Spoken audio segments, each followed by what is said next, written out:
Welcome to Platinum Property Training's podcast, where we will be talking about business, money, and let's not forget the economy, real estate, and bringing in real inspirations. These are people that are doing some great things in our world. Like, share, add this to your playlist, and subscribe. Keep track of our updates. Okay, you beautiful people, sit back, relax, let's listen, and let's get down to business. So hi everybody and welcome back to Platinum Properties Podcast. Tonight we're taking the time to speak to Brian Kennedy, fantastic man. Brian is a motivational speaker, a mental health coach, and he wrote a fantastic book about his career in the banking world called The Bulletproof Banker. I'm really looking forward to tonight's episode. We're going to dig deep into the corporate world and Brian's going to give us plenty of nuggets to try and help you along your way. Sit back, relax and listen in. Brian Kennedy, you're very, very welcome to Platinum Property Training. You're very welcome to Platinum Studios.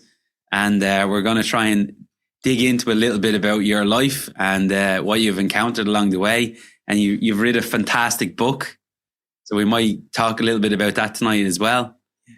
So Brian, just to open up. Thanks for having me, Paul. Appreciate it. Absolutely, no problem at all. And love the studio and the place. It's amazing. You're doing amazing work here. You like it? Fair place. Brilliant. Lovely stuff. Absolutely. Well, I know as we were talking in the boardroom earlier on, your whole life was mortgages. Our whole life was trying to get them. We couldn't connect a good few years ago. Three words that I learned to hate in my banking career was speed to offer. Yeah. Right. So, but sure, we might touch on that at some stage. Yeah. But just thanks for the introduction. I mean, I've spent 40 years working in banking. Yeah. Okay. And now I'm a motivational speaker and a mental health coach. Yeah. A mental health and wellness coach, specifically helping people manage stress. Yeah. Because I still see the stress that I saw when I was in my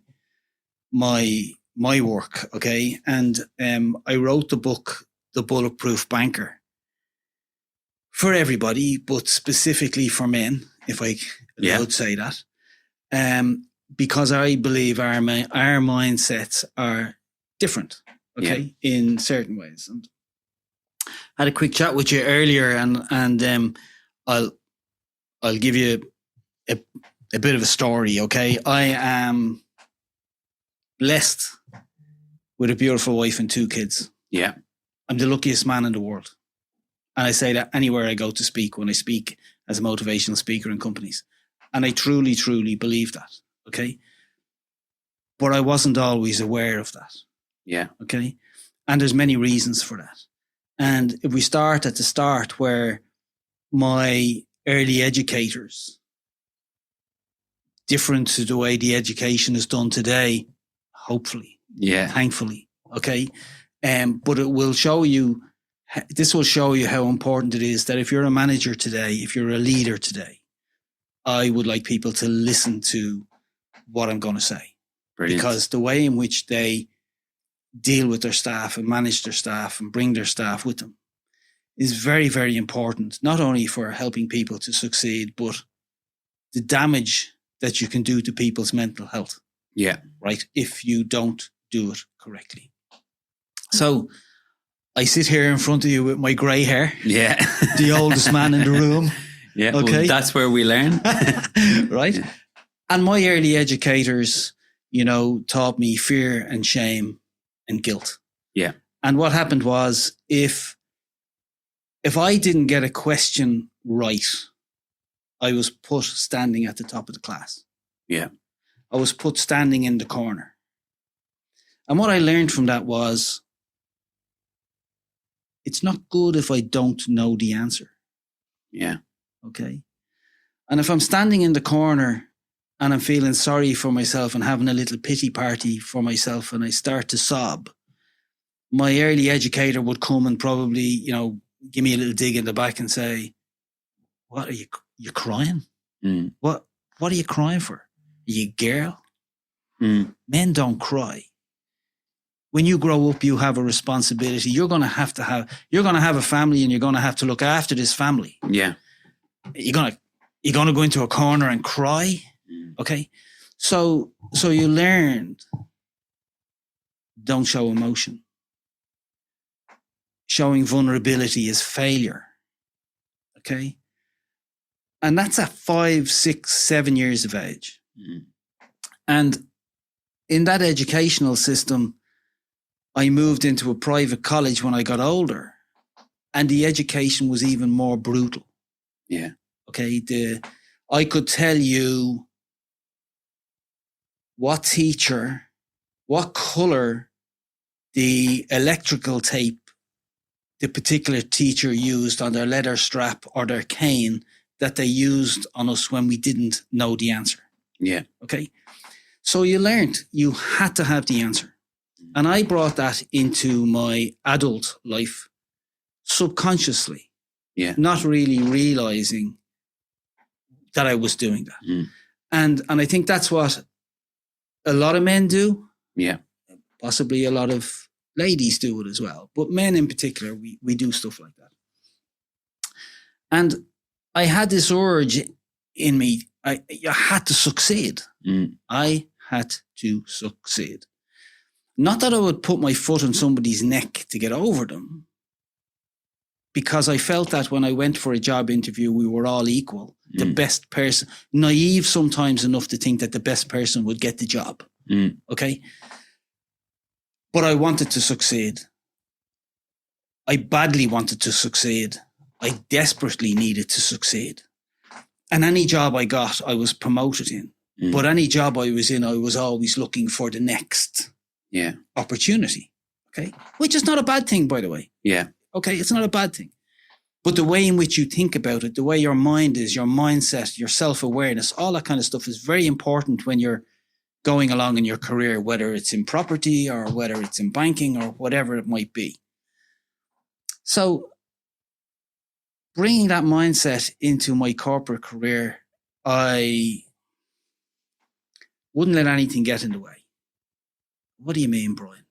Well, I've been in 7 armed robberies in a banking career. I've had a gun to my head, a knife to my throat.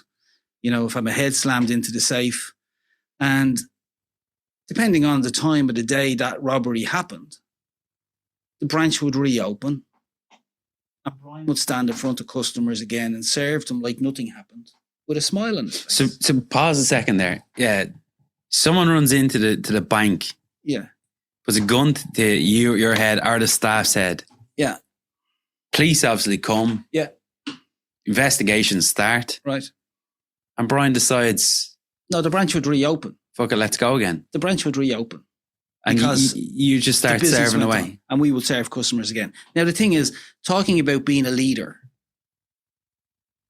the police would come and ask you, are you okay? Yeah. The bank management would come and ask how much was taken. Yeah. I remember that much. Okay. But my mindset was that I needed to prove that I was worthy, that I could take this. Nothing was going to get in the way of me being successful. And I felt in my head that by doing that, people would see me worthy for promotion. Because higher powers. Because I could take the pressure and whatever. Okay. And by the way, you know, that's what men do, right? That's what you do if you want to be successful. Well, that's what I thought. So 7 armed robberies, and had a head-on crash one day going into work in the morning. You know, the guy in the other car was taken away in an ambulance, and I waited till the police did all the stuff, and my car was taken away, and I walked to the office and went to work. Right. Because that's what men do, right? That's what you do when you want to be successful, right? You don't let anything get in the way. Right. Now, I'm a survivor. I'm marked a survivor very early in my life when my twin sister died when she was 3 months of pneumonia, and I got it first and I survived and she died. So I'm a survivor. I've always had this in my DNA. Nothing's going to get in the way of me being successful. Okay. So 7 armed robberies, the crash. I get promoted to being an assistant manager. Things are looking up. I have a voice in my head telling me, you're not good enough. My dad was an alcoholic. I loved him very much. I came from a loving family with four sisters. Okay. My mother was fantastic. My dad just fell into alcoholism, like many Irish families are scourged with that disease. And the night of my maths exam and my leaving cert, my dad sat on my bed at 4:00 in the morning telling me, I was a mammy's boy and I wasn't the amount too much. And I know that was the drink talking, but when you're 16 years of age, you're taking it in. Listen, it hurts. Yeah. And if anybody asked me, I wouldn't tell them what he said. Okay. And I went to the exam that morning and I failed my maths and my leaving cert. Well, how am I going to be successful if I failed my maths and my leaving cert? Yeah. But I managed to get into a bank, work in a bank, and I resat my maths and I got to work in the bank. But you get the sense of this is what my head is like. I've got this voice in my head urging me to be successful. Yeah. But telling me I'm not good enough, because that's what I learned from my early educators. So I'm going for a promotion in the bank and I go 5 times, and 5 times I'm unsuccessful.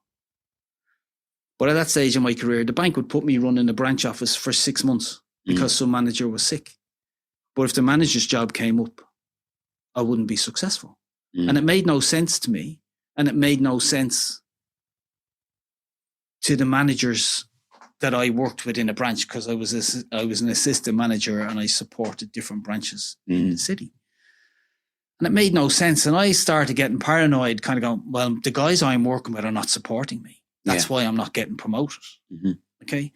And every time I'd go into the head office and you were told personally that you were unsuccessful. Yeah. I would go down to the church on Stephen's Green and I'd throw myself in front of the statue of Our Lady because I have a great faith, okay? And I would say, why is God not listening to my prayers? Yeah. Why am I not getting promoted? What am I doing wrong? Tell me. I was in genuinely turmoil in my head. Trying to get success. It was eating me alive from the inside out at that age, okay? And anyway, as things progressed, I got a very good mentor in the bank, and I got an opportunity to manage some teams in their head office, which I cut my teeth in operational management. Yeah, fantastic mentor who I mention in my book. Did I mention that? The Bulletproof Banker? Get your copy now on Amazon. where, if someone wants to grab that tonight after the show, you can grab it on Amazon. You can grab it on Amazon.de for delivery to Ireland, or they can contact me direct. Yeah. But anyway, so this particular guy, he really mentored me. I learned so much from him. He was fantastic. But the bank were going to merge with an insurance company. Yeah. And I knew that the opportunities that kind of had been promised to me were not going to happen. And I decided to leave. And before I left, the manager who was in charge of the promotions, the 5 promotions I didn't get, asked to see me. And at this stage, he was at home and he was dying with cancer. And I drove out to his house with another manager and we sat in the garden, and it was like something out of Poirot. Beautiful, sunny day. He had a beautiful garden, lovely house. His wife came out with a tray of lemonade. Yeah. And we sat in the garden. And this man said to me, I heard you leaving the bank. I just want to say to you that I didn't promote you all those years ago because you were too good at what you did, and it suited me to keep you where you were. Now, let that sink in for a second. I am in turmoil in my head. I'm throwing myself in front of a religious statue. I'm thinking that I am useless. But actually, it's not that at all. I'm actually really good at what I do. And this guy just held me back for his means. Yeah. So I didn't have the self-awareness. Now, fast forward. And I don't want to tell the whole story, right? But fast forward, I still had that. I needed to get on. Okay. And I got headhunted by 2 different banks in the state. And I'm working my socks off. Yeah. I'm working long hours. My wife was used to me working long hours. and my dad gets sick. And I happened, of all the people, to be sitting beside him in the hospital bed when this doctor comes along, pulls across a curtain. "Oh, Mr. Kennedy, how are you? Sorry, a bit of bad news. We can't do anything else for you. It's palliative care. The palliative care guys will be around this afternoon, but we can't do anything else for you." And the guy takes off. Yeah. And I'm sitting there. And my dad has just been told he's going to die. Don't know whether anybody has ever sat beside somebody where you're told your life is coming to an end. Like, tomorrow's not promised to any of us. Yeah. Watching here, listening here, it's not. But we're working so hard. We're thinking about the future. We're living our lives at 100 miles an hour, and we forget that. And I'm kind of going, of all the people to be sitting beside my dad, how is it me? I didn't have a relationship with my dad. I loved my dad, but I didn't have a relationship with him. And I was terrified when I had kids, I would be my dad.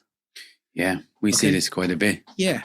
So my dad said to me, "Son," he didn't say Brian, and I can picture it now. He said, "Son, if I had my time over again, the things I would do differently." Now you're sitting there and you're kind of going, I'd actually love to go and give me dad a hug. Yeah. But you don't show vulnerability. You're a man. You don't show emotion. I had this suit of armor on. That's what I learned from my early educators. Yeah. Right. And I go back to work after 3 days. I bury my dad. I talk at his funeral. I go back to work. I'm working away. And my best friend gets diagnosed with cancer. And I get offered a new job in a different bank on a really good salary, with a really good bonus, with a really good profit share. And they're telling me what they're offering me. And I'm sitting here going, I can't believe this. This is what success is. This is what I've been chasing all my life. This is what I want. Okay. And I'm 47 and I'm kind of going, do I want to move organization again at 47, learn new people, prove myself to a whole new set of C-suite executives, whatever? Do I really want that pressure? So I go in to see my friend in hospital who's dying of cancer. And we're sitting there, the two of us, and we used to walk the beaches of Wexford together. And I ask him, do you think I should take the job? Where's my self-awareness? Talking to my best pal, dying in a hospital bed of cancer. And I'm thinking about my future and my career, and should I take the job? Yeah. Right. Okay. You see what's going on in my head? Yeah. See what's going on in my head? Right. Didn't ask me how it... Men are like this, right? And we're like this when we don't slow down and we're constantly thinking of the future. So Larry says to me, you know you can do that job with your hands tied behind your back. You know that they're offering you great money for doing what you love. Okay? Getting people mortgages, by the way. Getting them into their houses, right? Okay? And I took the job and we buried my friend and I spoke at his funeral and I went and worked in this bank and continued working at 100 miles an hour. And in 2010, when I was getting 300 emails personally a day,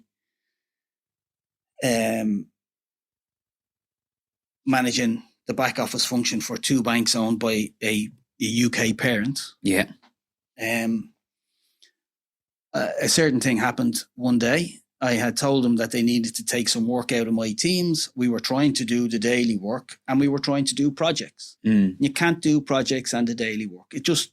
And 300 emails flown and then teams screaming and shouting. Yeah, you couldn't do it. I had all my stakeholders. I had salespeople. I had the products lads. People had to get into houses because people were still buying houses, even though it was 2010. And I had people trying to jump into fixed rates and all that kind of stuff. Yeah. So quick story, fixed rates, get into that. The bank had been visited by the regulator. All the letters had to be changed for people going into fixed rates from a regulatory perspective. That became a manual process. Excel sheets, mail merges. There was no snazzy technology to deliver a 14-page letter to a customer. Right? So I'm getting a sense here, somebody had to physically do that. I had to have somebody at the printer printing these letters so that they wouldn't get all mixed up.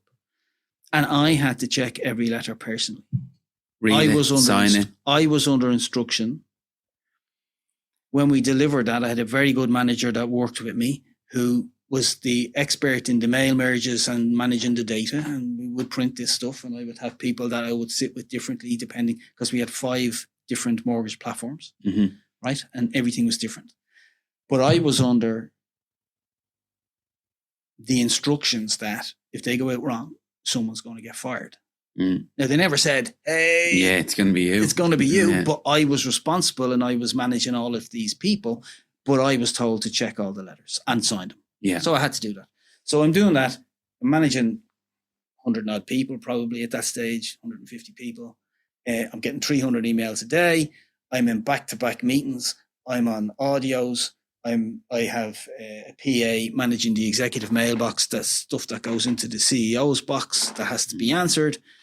And I have lots of corporate knowledge, and something has to give. So, no, just before you go in, because I know, I've a feeling where we're heading next. Yeah. But I just want to wind it back a small bit first. When you go back to as far as your dad, with the and you were open about the alcohol that he brought up, and maybe the abuse he had there. Very good man, but just caught an addiction. Yes. Did you ever feel in your whole career that maybe, like we say, alcohol addiction? Oh, alcohol, drug addiction. Look at them fucking poor fuckers over there. I know where you're going. Go on. Yeah. But you got an addiction. Absolutely. I had a to-do list, and I say it in the book. I had a to-do list the length of a football field. Yeah. Okay. Every time my dad had a drink, he got a dopamine hit. Yeah. And he would have another drink for him. Every time I got something off my to-do list, I got a dopamine hit. Now, that's the reason why I'm asking you this. Absolutely. Because without a shadow of a doubt, Paul, I got a dopamine hit, and I would work 90 hours a week to get something else off my to-do list. And I realized, and okay, so something had to give, and I suffered mental exhaustion. Yeah. My brain was fried. The doctor told me I needed to stop. I needed to slow down. I needed to get away from a computer. I needed to get away from a phone. I needed just to rest. Okay. So I realized later, right, my counseling and stuff, that I was doing to my family through work what my dad had done to us as kids through drink. Right? I was present, but I wasn't present. Okay. Now, to anybody listening to this, what I'm saying to you is, I would get a phone call from my family and I wouldn't answer it. Not good. Okay. I would be told there's a school play on. Will you be there? It starts at 7:30, 6:30. I can't go. I've got too much to do. Would always be my first response. That would always be. I love my kids. Now I would get there, but was I there? I was physically there. My phone's in my pocket, on silent, on vibrating away in my pocket with stupid stuff that people are chasing me for, because there was no boundaries. You could get an email, you could get a phone call at any time. This was just the environment that we were working in. Okay, because everybody wanted a piece of, you want your loan offer, there's a problem, Brian Kennedy runs that department, you've Brian Kennedy's number, you're going to give him a buzz. Get the job done. To get the job done. So I came home from when I did that particular day where I just knew I needed some help. I got in the car and I drove home, and I don't remember getting home. I just remember pulling up outside the house. Okay, and I explained what caused it in the book, but I got home and I went into the house and my wife looked at me, and I'm 40 years with Martina. We're together since we were teenagers. She's listening. I love you, sweetie. So we should have given her a link to But I went into the house and, Martina can read me like a book. And she just said, "What's up?" Okay. And she brought me into the sitting room and I sat on the couch and I just said, I don't know if I can do this anymore. I for anybody who has been in that dark place. There's plenty of people in my network. Yeah. And when you're talking like this now, you're standing the hairs up on my back. Okay. And I know there's plenty of other people, and that's why we really respect you coming on tonight. Yeah. And letting us know, because sometimes we, like you, didn't notice the speed, and then you're lucky enough that something broke. Some people it breaks and it's too late. Yes. So I suppose what I tell people is, look, I'm genuinely, I'm very lucky and I'm blessed to be here, right? Yeah. Because our mind is a strange thing. Our brain is a strange thing. The voices that we tell ourselves, what we tell ourselves in our head, we say things to ourselves that we wouldn't say to some other human being. Yeah. Right. So I slept for about an hour and a half. I was exhausted. Don't remember going to bed. Don't remember much about that weekend. Monday, I'd gone to the doctor. The doctor on a Saturday refused all medication. I didn't want medication because I had this thing about my dad. Yeah. And anyway, Monday morning comes along and, you know, I got Martina to ring into work and say he's going to be out for a number of weeks. Right. And so that alone to you is like complete failure. So you know you're not there when you hear that, like complete and utter failure. My Cedric is the voice in my head. I named him. Yeah. Okay. I named him so I could manage him. So when he's telling me I'm useless, when he's telling me that my early educators were right, I wouldn't amount to much, that I'm a mammy's boy, that I'm, you know, a crybaby. Okay. And on the other side of the coin, you're at the top of your game in the country. I'm at the top of my game. All right. I am going, smashing it. I go into a room and people are looking at me going, I wish I had your job. And I'm kind of going, am I good enough to be here? Now, that's not unusual for people. Yeah. And we can work on that once we understand. Like, I couldn't take a compliment. Yeah. Because my early educators and stuff kind of taught me that mindset about, I'm not really good enough. And what are you telling me I'm doing great? Well, I'm not really doing great. But you see, if you gave me an objective, I would take that objective to the next level. Right? So how would I explain that to you? I was a pretty handy footballer. I just played at a decent level. Yeah. Okay, I had a football trial in England.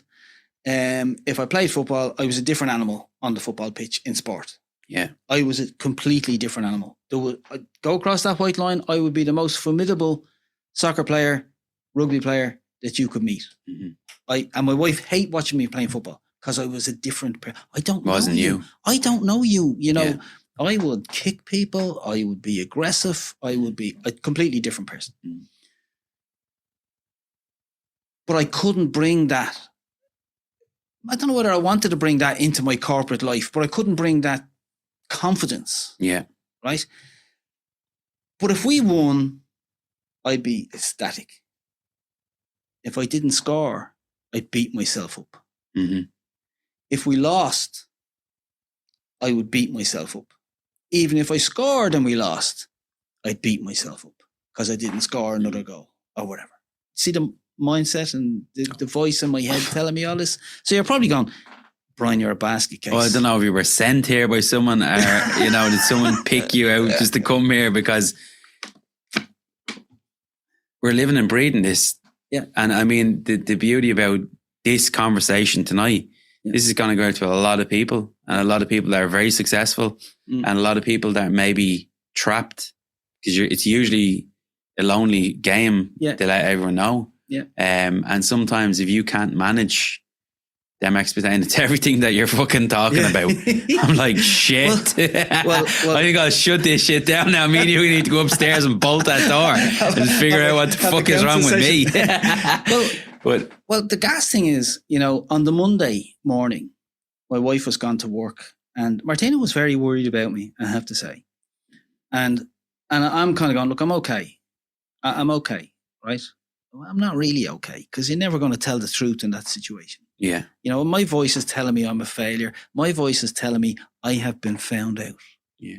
I am in rock bottom. This is flying around your head now. This is my head telling me, yeah, you're an idiot. You've been found out. See, see, can't take it. Be shamed now. Everyone knows now in the absolutely. Bank. Right. Can't show vulnerability. Can't show emotion. Okay. So I'm sitting on the couch and I'm watching Jeremy Kyle, and it's Monday morning and the kids are gone to school and my wife has gone to work. And I just feel myself getting emotional. And sometimes I get a bit emotional when I think about it, because it's a defining moment in my life. And I felt this emotion welling up and I fought it. Paul, I fought it. What age were you at this? I was 50. 50. I was 49 and almost 50. Yeah. And I fought it. I fought the emotion. It was like something in me was going to explode and I wouldn't let it explode. And I fought it, and you can't let it out. You can't burst this suit of armor. You can't show this emotion. And I just cried like a baby. And the snot was all over the place, and I was wiping my nose. And you're on your own at this point. I'm on my own in the house. The house is quiet, and I literally, I cried uncontrollably, and I could see myself from the ceiling, sitting on the couch crying. I'm sitting on the couch, and I'm looking at myself from the ceiling. Someone left your body, and I'm just telling you, I could. Yeah. And I stood up and looked at myself in the fireplace and in the mirror, and I didn't recognize myself. I just saw this. I'm 47. I've got grey hair. I've got red puffy eyes. My nose is full of green snot. The tears are flowing from my eyes. I haven't cried like this for I don't know ever. And I'm angry with myself. And I'm feeling guilty. And my early educators were right. And I just heard this voice calling my name. Okay. And I don't know whether I said this to you when I was talking to you before, but when I was a kid, I would sometimes walk down the street and I would hear this voice call me, and I'd turn around and there'd be nobody there.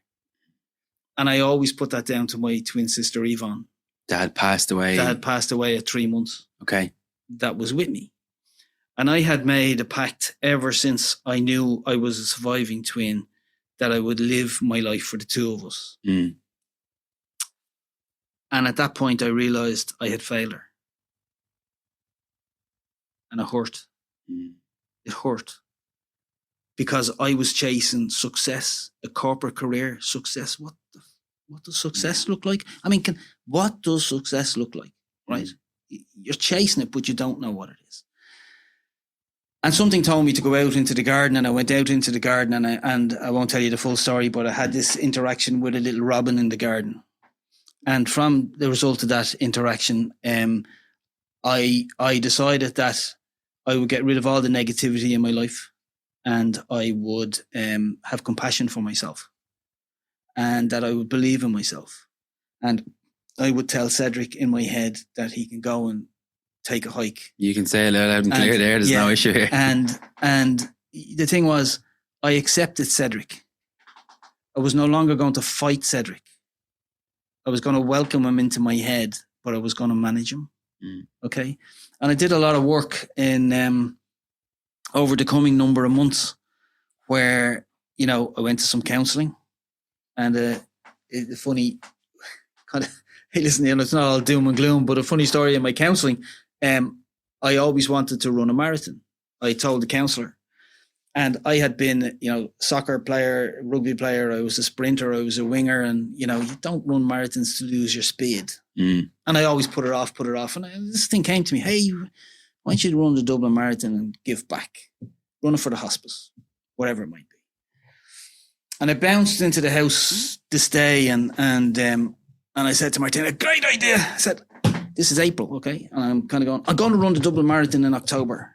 This is when, so just so I'm going to counselling for mental exhaustion. You're absolutely exhausted mentally. Yeah. And your brain's telling you, let's go for a big challenge now. Let's go, right? And Martina said to me, now bearing in mind, she knows me like a book. Yeah. Okay. What? You're suffering mental exhaustion, and now you want to exhaust the rest of your body. Are you insane? You definitely lost them now? Right? Now, Les Brown will tell you, sometimes when you have a goal in life, the people who you respect, love, and look up to will tell you shouldn't do things. But I'm here to tell everybody it's your goal. Yeah. And once you can take a moment in the present, then go for it. Okay? And I went for it, and I ran it, and then I became an ultramarathoner, and and I gave back by raising money for the hospice and stuff like that. But I guess what came out of all of that was I came back to work. The first thing work did was put me on a thing called an action contract, which was the first step for disciplinary, because I had been out of work for 14 days, over more than 14 days straight. Yeah. And I going, hello?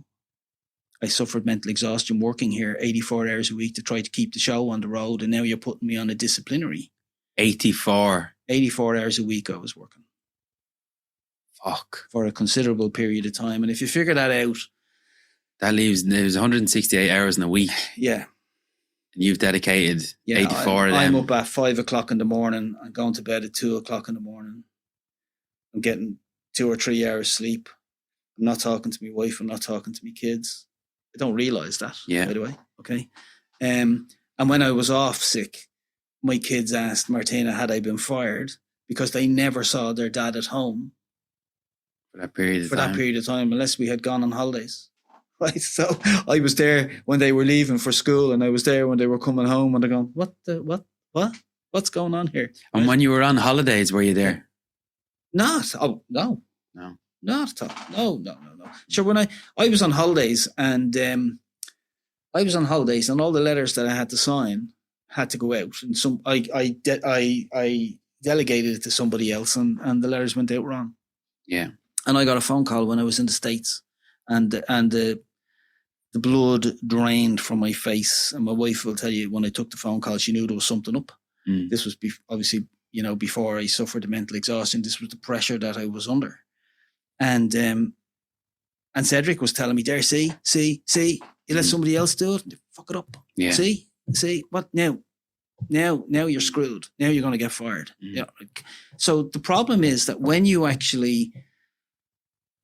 don't set boundaries, how can I put this right for people? So how would you put this?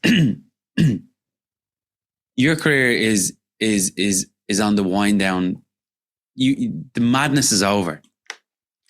How would you put this into? I know you've obviously motivational speaking, and the madness is over, Paul, because I've decided when I'm going back to work, I have realized what's important. Okay. I have suddenly realized I have a really nice house. I have a beautiful garden. My garden is as nice as the garden I sat in when the guy told me that he screwed me over and not promoting me so many years ago. Yeah. When I had said in my head, I'd love a house with a garden like this. I have a house and a garden like that. But here's the kicker. My wife went to see that house and made an offer on that house before I ever saw it, because I was too busy working. Yeah. And now we sit in the house, and it's beautiful, and it's great, and the kids and the dog loves the garden, and it's got a pond, and right? Self-awareness. Understanding what we really want in life. Understanding what success is. Taking a moment. I don't mean to smell the coffee or smell the roses, okay? But, you do not need a crisis in your life to change your life for the better.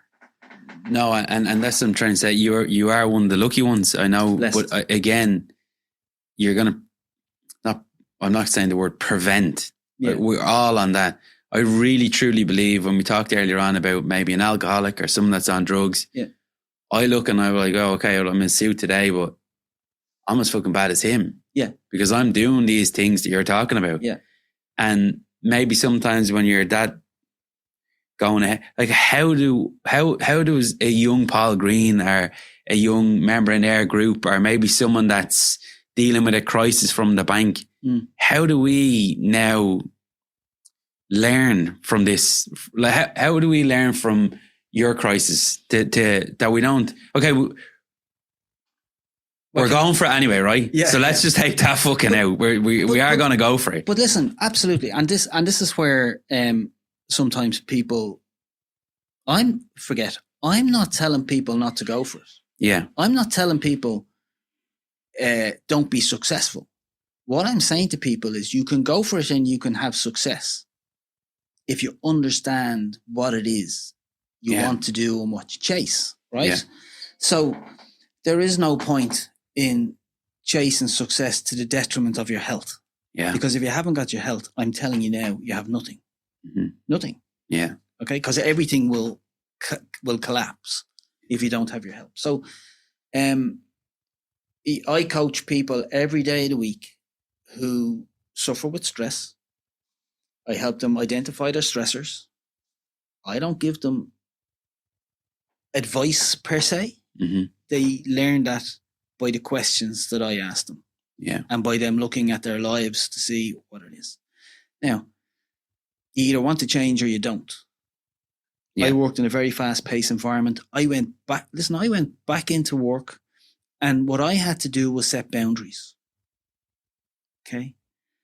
Some of those boundaries were, if you think I'm a bit soft in the head now and I can't take the pressure, and you think you have to walk around eggshells around me and, let's mind Brian, right? That's none of my business. Why do I care what you think about me? People will listen to this and some people will go, God, that was great. Some people will say, don't know. I don't care. I want to help people. So did you allow yourself to develop a skill set to say, fuck off, when it's done, it's done. When I'm finished we talk about this work-life balance, which I just can't pinpoint it. Don't know where it is. Don't know how to deal with it. Yeah. But if someone's like, did you had to have developed, whether it was through your complete exhaustion or maybe you hit the ground that hard that you're like, as Les Brown says, you fall on your back, you better look up, if you want to try and get up. But again, you had to have allowed some sort of structure in there to go, okay, this is life. It's very, very precious. Yeah. This is business. It's very, very precious. I don't want to fucking die. Yeah. And I think that's the... So I sat down and I give you an example of one of the exercises I did. I sat down and I took an A4 size pad, and I wrote one thing. I thought about all the positives in my life and I wrote one thing per page. Mm-hmm. And then I did the same for all the negatives in my life. And then I sat back and I looked at the table and I saw all these positive pieces of paper scrunched up over here. And I saw all the negatives over there. Mm-hmm. And I went to the negatives and I decided I was going to get rid of all those negatives out of my life. And I did. Mm-hmm. And that's where the setting the boundaries go. You have a pal. You spend 2 hours on the phone listening to his problems. He doesn't take your advice. Mm-hmm. You're exhausted after the call. Mm-hmm. Why do you continue doing it? I know it's a pal. Mm-hmm. But we all have responsibilities. Why are you exhausted after you, right? Mm-hmm. So some of those calls that maybe happened once a week became once a fortnight, became once a month, became once a quarter, then don't happen. Yeah. Because I didn't want that in my life. And I set a boundary and I didn't do that. And I looked at all the positives and I looked at all the things that were positives in my life, what was important to me in my life, why I was doing what I was doing. Okay. And then I said, okay, well, I don't want any more promotions in work. Yet, a couple of years later, I ended up being the boss of the department because there was all this stupid restructuring going on. And they asked me to do it for a couple of months, and I did it for a couple of months. But I would have taken somebody's arm off years ago for that job. Yeah. but I had no interest. But here's the thing. Recovery is a long period. Okay. 5 years after I had finished my counseling. Yeah. I'm running an ultramarathon. And I can hear the music. If anybody's listening has run a marathon, you can hear the music from the end. Yeah. Okay, so this is a 63 kilometer ultramarathon around the hills and mountains of Connemara, and it's a fantastic race. Guarantee, if anybody's listening, do it. Yeah. You'll learn so much about yourself. Okay. And I met this young guy, and he's struggling, and I'm going, "Are you okay?" And so I had a peanut butter sandwich in my bag, and I took it out of my bag and I gave it to him. And I said, "Look, you eat that." We had a couple of kilometers to go. So anyway, he ate it, and we're jogging together. We can hear the music. Boom, boom, boom, boom, boom. And I like to run on my own. And I'm 30 years older than this young fella. Yeah. And I'm going, I need him to fuck off. Excuse me. Yeah, no, that's right? Okay. Because I need to be in my head. Yeah. I'm tired. I need to finish this, right? But I want to finish it my way. So I said, listen, you're much younger than me, far away. And he had told me I think he was French, and his wife and his 3-year-old were at the finish line waiting for him. Okay. I said, look, your family are waiting for you at the finish line. Go, whatever. Sure. I'm plodding along here doing my own thing. I didn't care about the time. It was all about just doing it for me. Yeah. Enjoying it and mindful running and one foot in front of the other and taking in the scenery and all that kind of stuff, right? Anyway, we're coming down and we're coming near the finish. This is like maybe 15 minutes later or half an hour later. And I see this guy. And I'm closing in the finishing kind of straight with every stride. Yeah. And I'm going, I can't take him in the final stretch. His wife and his 3-year-old are there. Absolutely. But the old Brian would have smashed that. Yeah. Wouldn't have cared. Wouldn't have given a crap. But I have more compassion. Yeah. I'm more mindful. I'm more in the moment. I understand the importance of what that means to this young lad and his wife and his little kid. Yeah. I'm going to get a kiss off Martina at the finish line anyway, because she's there for me at any marathon finish line that I finish. But that's the difference in changing your life, to have that awareness. And if you have that kind of awareness for yourself, that's what success is. Because now you can do whatever you need to do in life. Because you can deal with people with compassion. You can be hard if you want to, but you know what you want to do. You can recognize it. I'm not going to pass this young lad. Yeah. You know? And here's the kicker. He finishes and I go through the finish line and I'm kind of going, I have no idea how I'm going to feel when I finish this. Yeah. I'm going to feel tired, 63 kilometers, okay? And I go over the finish line and I punch the air with my hand and I go, there you go, Dad. I'm not useless. Yeah. I'm 55. I'm 5 years into recovery. That just comes burst out of your mouth. And that comes from my soul, from the pit of my stomach. I thought I had boxed off everything.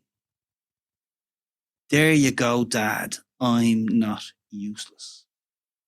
Okay? And I knew at that point I had put a line under everything. And I had won. And I was back. And anybody that saw me saw the real Brian. You know? And that's what success is. That's what being bulletproof is. Right? Being able to live your life properly. To be able to be compassionate, to live your life on your means, your way, to understand what the kind of people are that you have to deal with, but they're not going to rule your life. Yeah. Okay. That's what success is to me. That's what I learned. And that's what I'm trying to get across to people. And I look at myself and say, well, going to work after 7 armed robberies, going to work after a car crash, going to work after suffering mental exhaustion because I thought I was bulletproof and then proved I wasn't. But now I'm telling you I am, but in a different way. Yeah.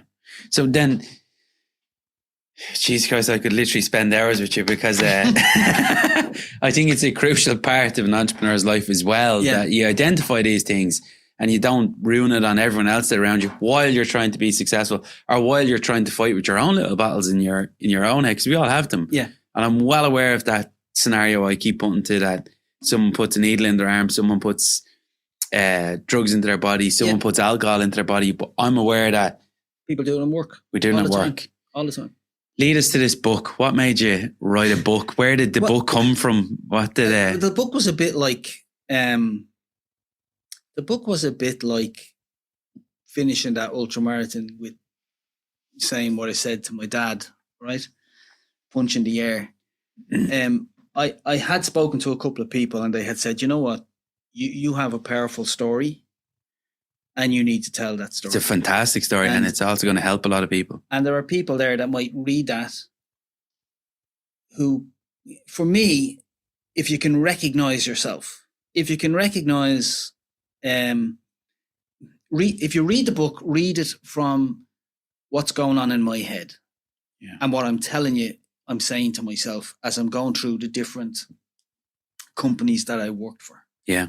Toxic environments that I worked in, great environments that I worked in, great mentors that I worked for, horrible bosses that I worked for that didn't care a jot about you, but just cared about the numbers. The beatings that I took on service calls because loan offers weren't going out quickly enough.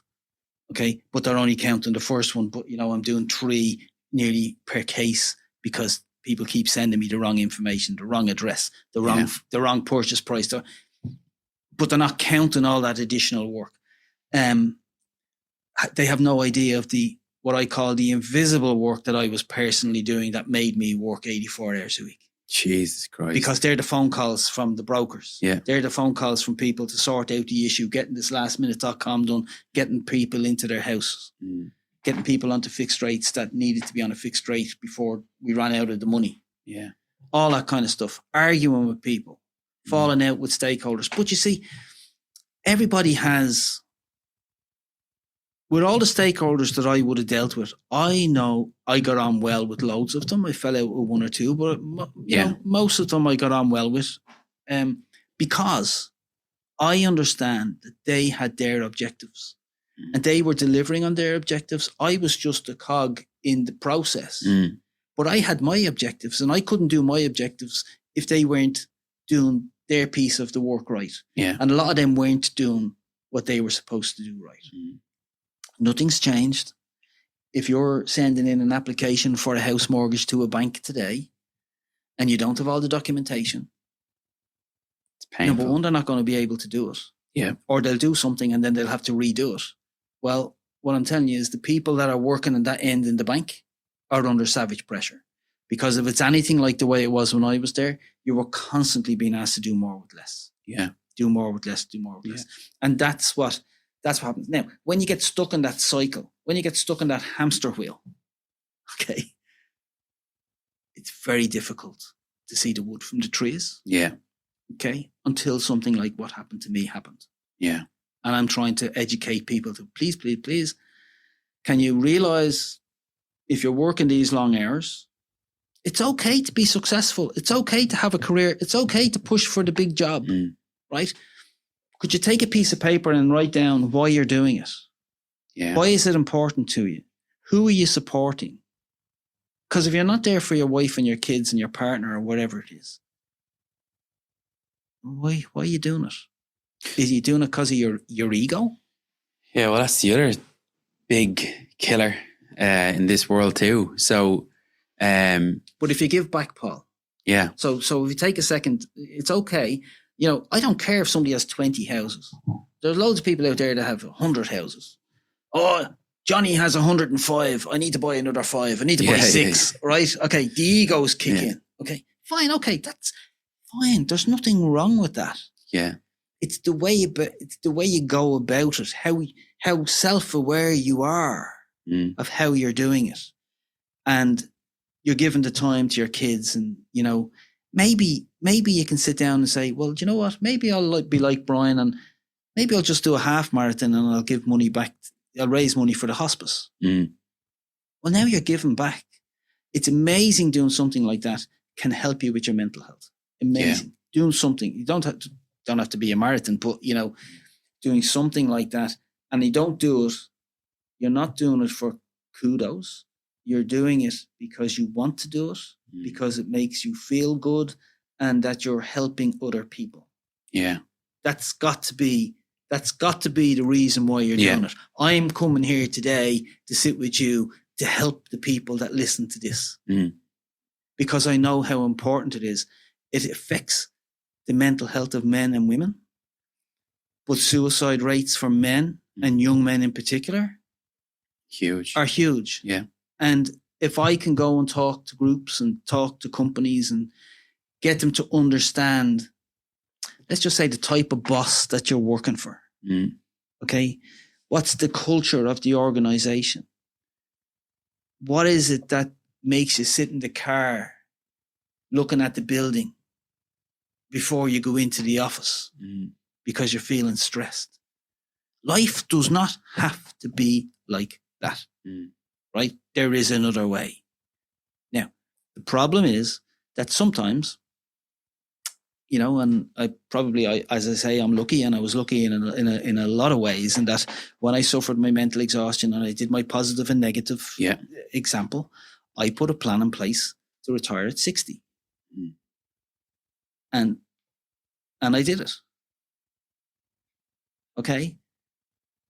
But that's the difference. I sat down and I made this plan. And I made the plan. Yeah. Okay? And I kept looking at the plan, and I knew why I wanted to do that. I knew the reasons why I wanted to do that. And I built better relationships over the last, nearly 14 years, would you believe, since it happened to me, with my kids. Yeah. But there's a whole gap where Martina did everything so that when something happens today, my kids will automatically ring Martina. They're adults now, by the way. They're crazy. They're in their 30s and they're in their late 20s, right? I don't mind that, because I understand they do that because I wasn't present. But I have special relationships with them, with them all, and we do things together, and they'll ask me for my advice. I'm back into this. I'm back into the point where my kids think, actually, Daddy does know something. I've gone beyond that. He doesn't know anything. Peace. But they do ask me some advice and stuff, and they've been very proud of the book, and it's good because they've read it and they understand and they know more about me. And some other people have read it who knew me and worked with me have said, I would never have said you were in your head like that, because when you came into a room, you hid that well. Yeah. You hid that well. But that's what we do. And men are experts. We are bloody experts at saying everything is fine, everything is great. And listen, I was dying inside as a kid, as a young adult, as a teenager, as an adult, not understanding why, because of the mindset that I had. And you're most successful in your league. And I'm smashing it. Yeah. But I can't accept a compliment. I don't know. And I'm kind of going, do you know what, lads? Let's take a moment and look at the awards that you got in work. Look at maybe some things that people are saying that you need to develop in that are causing you some pressure, and get some help to help you develop in that area so that you're not constantly under pressure, or to understand why is that person saying it. It's me and you, and maybe we put ourselves under this immense stress. And Sometimes we don't even know we're putting ourselves. Sometimes, and then we hear this fucking thing in our head saying, no, for me to function, I need stress. But stress is good. Okay, so let's put this to bed for a second. I'm not saying you can't have stress. Okay, I'm saying if you have chronic stress like I had, it's going to kill you. Yeah. Let's put it that way. Yeah. Okay, let's call a spade a spade. Yeah. If you have chronic stress, if you're working 84 hours a week and it's work, I am telling you, it is going to kill you. There's good stress, getting married, getting engaged, having kids, all very stressful, buying a house, all very stressful situations, but they're kind of like good stress. Yeah. Bereavement, deaths, funerals, mental exhaustion. Yeah. Negative stress. Yeah. People wrecking your head, ringing you up all the time, asking you for advice, not taking your advice. Yeah. Okay. Bad stress. And I'm just saying, lads, let's ask for help if we need it.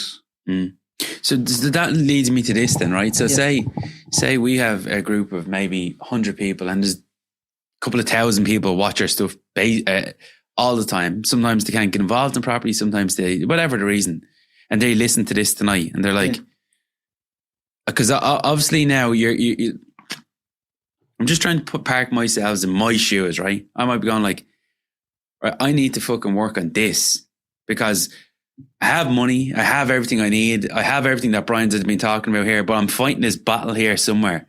Yeah. And obviously it's like saying, well, I need to do a bit of counseling, and people are like, oh geez, don't say that word around here. Keep going. The battle's good. Yeah. And if someone reaches out to you, because I think it's like, you just can't put that algorithm into a computer. I always say this. Yeah. Someone that's been there and done it, you can avoid major potholes. Like mentors, so they're really fucking important. Yeah. But if someone reached out to you privately, because I think this is going to be, Brian, can I have a little chat with you about something, and then... Well, let's put it this way. I coach people on stress. I did counselling for my chronic stress, and I'm not a counsellor. Yeah. Okay? But I do turn people around who are suffering with stress to understand it and to get a better self-awareness, to be able to manage it, to set boundaries, to be able to say in work that if somebody's telling you to do more, that you get the confidence to say, well, hold on a sec now. I have all of this to do. Okay. Which one do you want to take off me in order for me to do this? Because I can't do the rest of it. Okay. And people are afraid to do that. Now, if you understand the type of boss, the color of the personality of the boss that you work for. Yeah. Like a red boss just wants the numbers. Won't ask you about your kids. Won't ask you anything personal, right? You go into the room and they'll just go, tell me, bing, bing, bing, and get out. And you go out and you're kind of going, oh, he hates me. I hate going in there. But if you understand that that's his or her personality, you go, okay, well, that's not me. That's just the way he is. And I'm just going to go in and I'm going to give him the numbers or her the numbers. Yeah.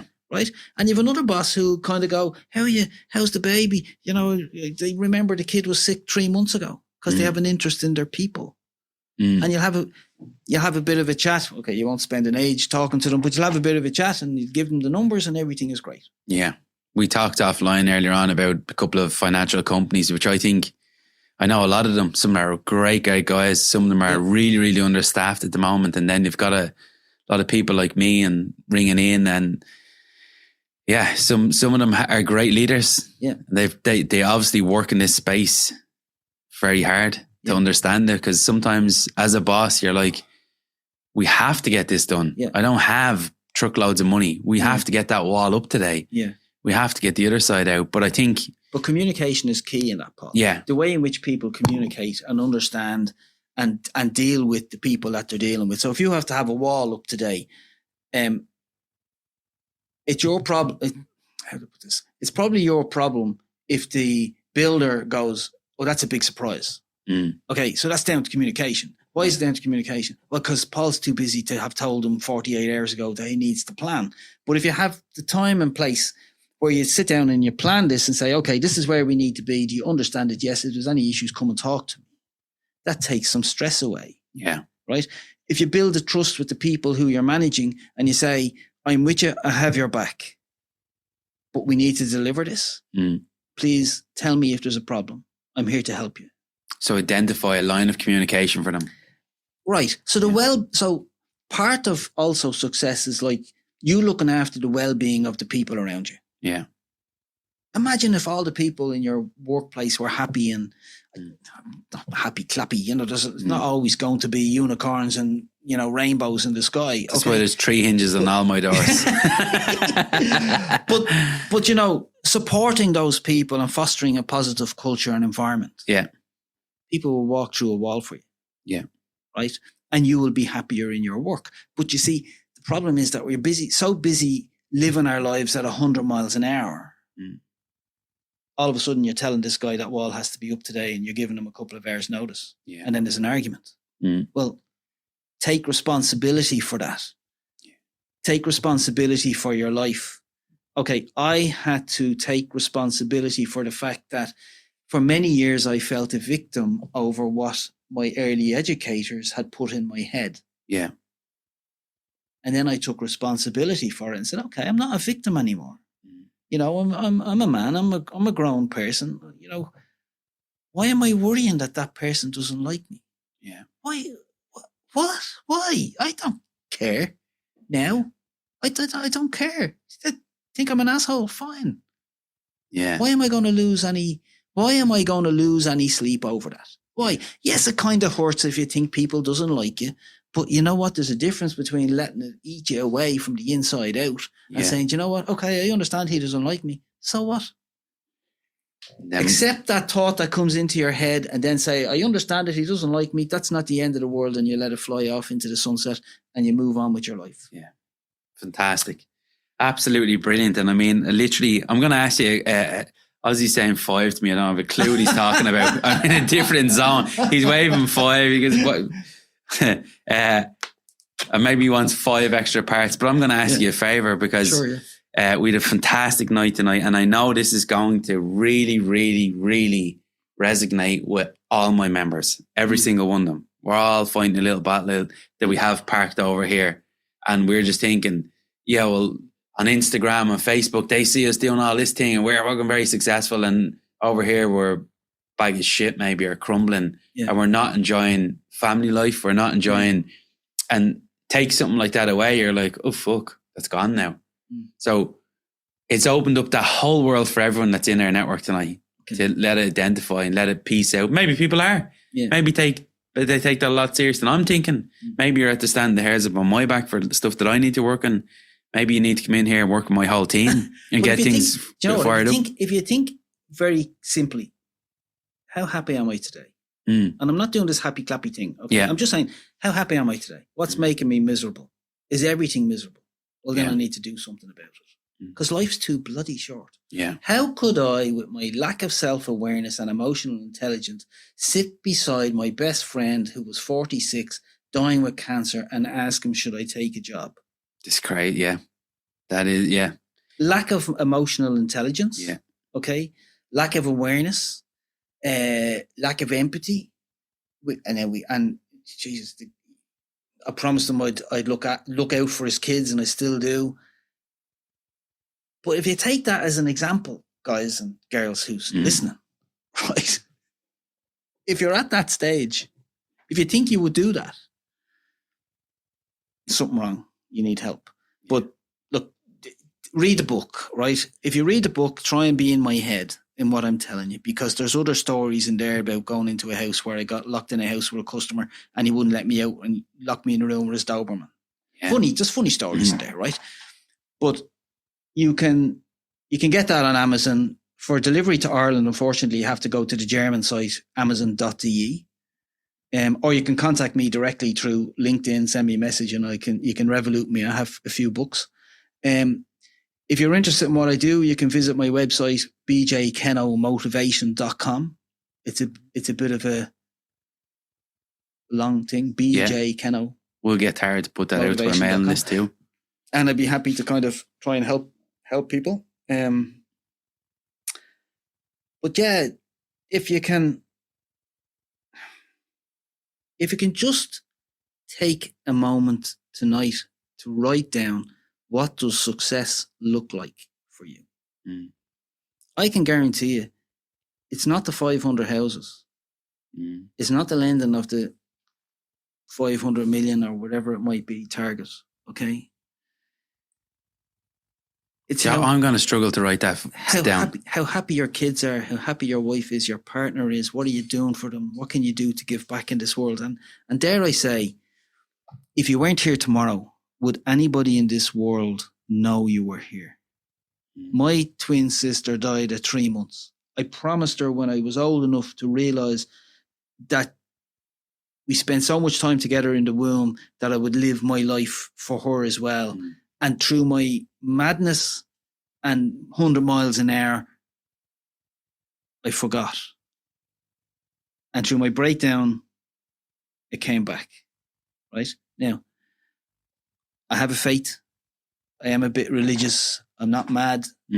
But I have a tattoo on my arm. I was going to ask you about this thing. So I'm asking you again just before, because I know this is great. I have to ask you to do part 2 of this, because I think this could go on for hours. But if you'd agree in a couple of weeks' time to come back and do part 2, because what is that tattoo? Because you're an interesting man. I have a tattoo of number 16 on my arm. And actually I have some marathon tattoos on my calf muscles. Right? Because I decided that I would mark my body after I came out of a very dark period of my life. Yeah. Right? And 16 does not reflect that I'm a Manchester United fan or a fan of Roy Keane. Yeah. Right? It's a 16 that refers to Psalm 16 in the Bible. Right. Which is, I would put my life in the hands of Jesus. Yeah. And God. And he would put me on a path that would be the right way.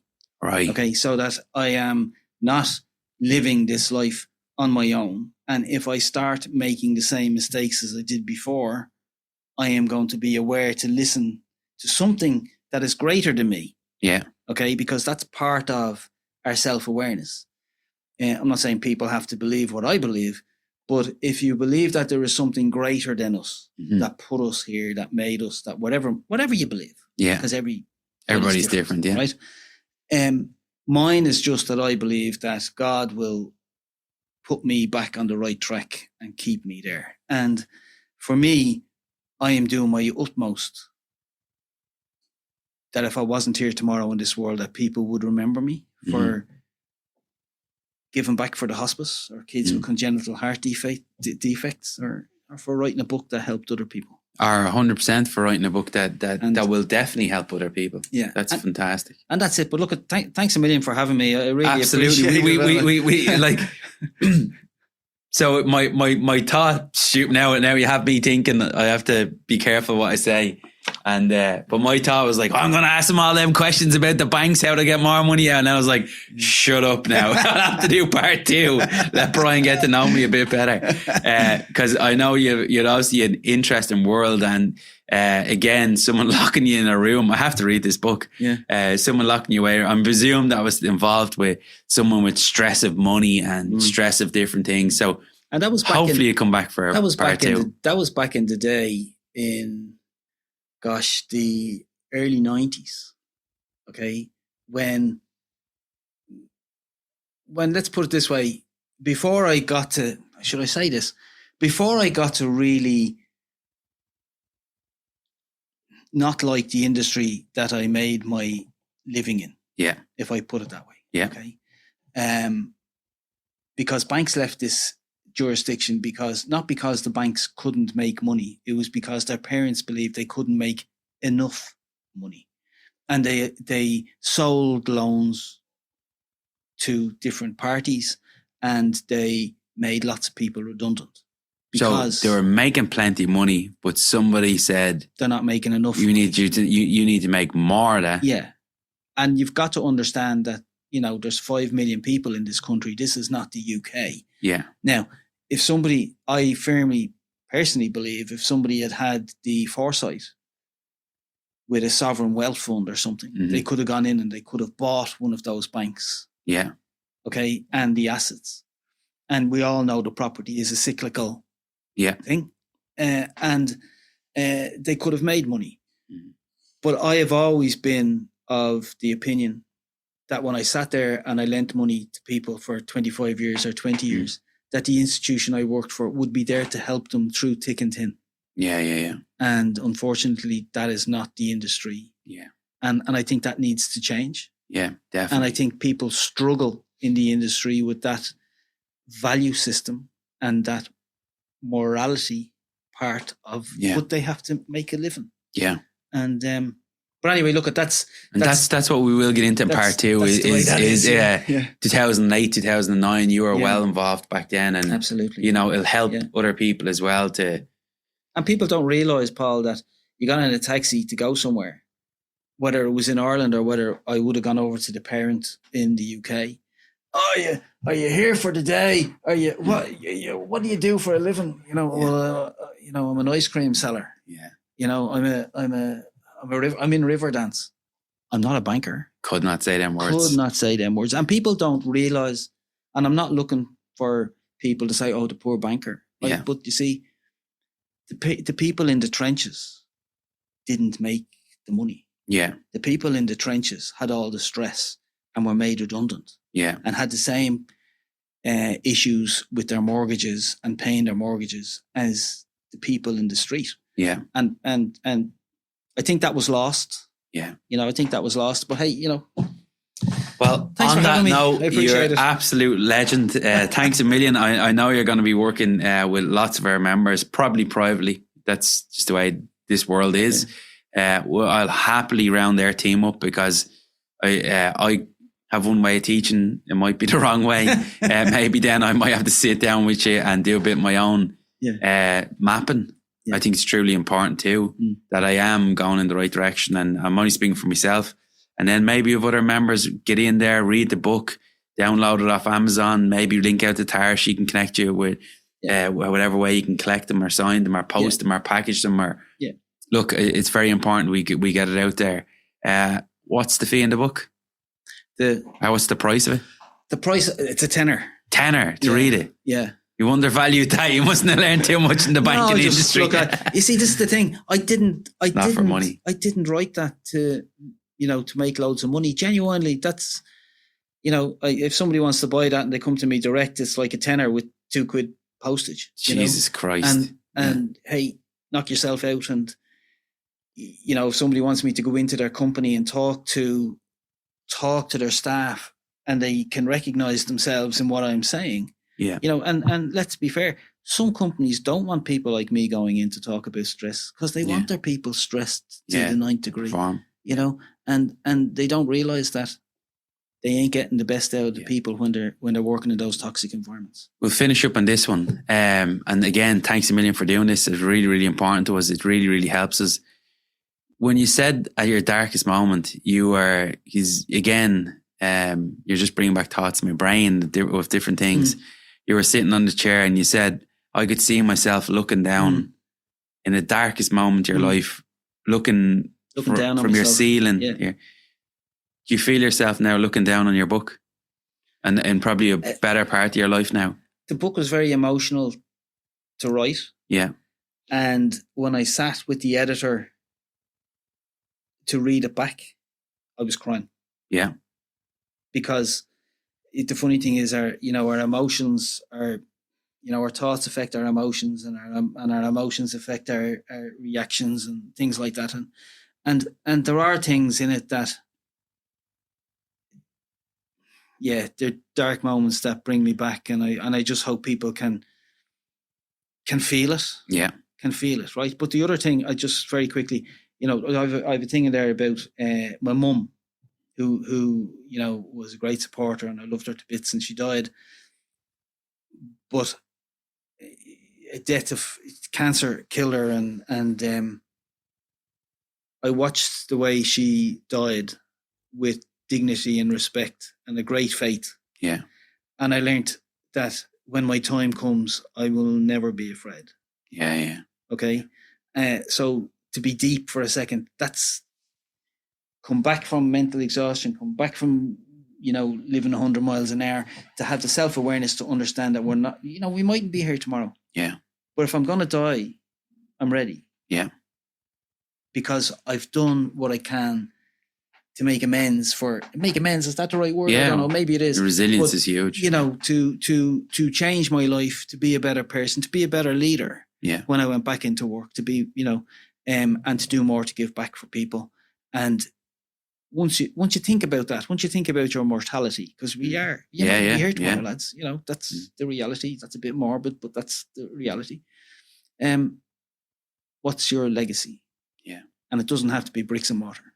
And what does success look like? And what does success look for you? So write it down and say, what is it? What is it? Maybe email it to you. You know? Yeah. All right. On that note, thanks a million again. I know this is going to cause a lot of confusion for people.